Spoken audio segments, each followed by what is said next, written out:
যেটা জানতে পেরেছিলাম ওই দিনে যে সময় ছুটি হয়ে গিয়েছিল এবং কিছু আমি বলি আমাদের 28 জনে কি ছিল ওইখানে? আমরা সায়েন্সের স্টুডেন্ট আমাদের জেনে কথা বলো। কি বলছে উনি না শুনে আবার কি কথা বলতেছে। আমরা হচ্ছি সায়েন্সের স্টুডেন্ট, আমাদের 1টা বাজে ছুটি দেয়। আমি জায়গাটি প্রেজেন্ট ছিলাম যখন অ্যাক্সিডেন্টটা ঘটে। আমি ছিলাম কলেজ মাঠে। আমি মাঠ থেকে যা দেখছি বাইরে 3-4টা গার্ডিয়ান এরকম মানে দুই অর্ধেক হয়ে পড়ে আছে। কিছু সিভিলিয়ান্সরা যারা হয়তো বা বাইরে থেকে আসছিল, স্টুডেন্টদের নিতে আসছিল বা গার্ডিয়ান, তারাও এরকম মানে ছিন্ন বিচ্ছিন্ন হয়ে, কারো মাথার খুলি নাই, কারো শরীর নাই, এরকম দৃশ্য আমি দেখছি যে তারা পড়ে আছে। আর বাচ্চা স্টুডেন্ট যারা, আমাদের একটা সেকশন আছে স্কাই, যেটার উপর দিয়ে প্লেন, যেটার ভিতর দিয়ে প্লেনটা ঢুকে গেছে। স্কাই সেকশনে সেদিন প্রেজেন্ট ছিল 28 জন, টোটাল স্টুডেন্ট 36 জন।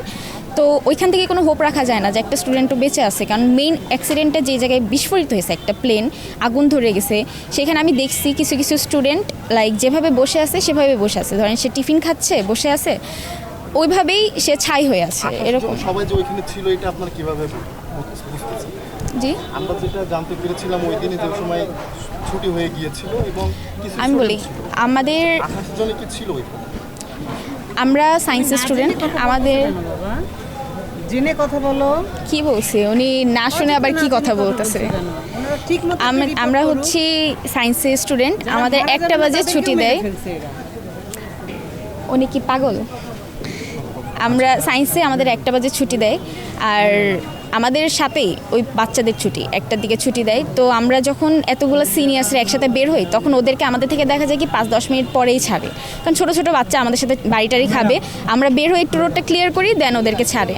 আর ওই টাইমে আমি না এটা বলবো না যে 28 জনই প্রেজেন্ট ছিল, কারণ অনেকে হ্যাঁ টিফিন খাইতে বের হয়েছিল বা অনেকে আগে আগে বের হয়ে গেছে। কিছু বাচ্চা থাকে না, আগে আগে দৌড় দিছে, বের হয়ে গেছে। কিন্তু আচ্ছা মানলাম 28 জন না থাকলো, 15 জন ধরে নিলাম আমি সর্বনিম্ন।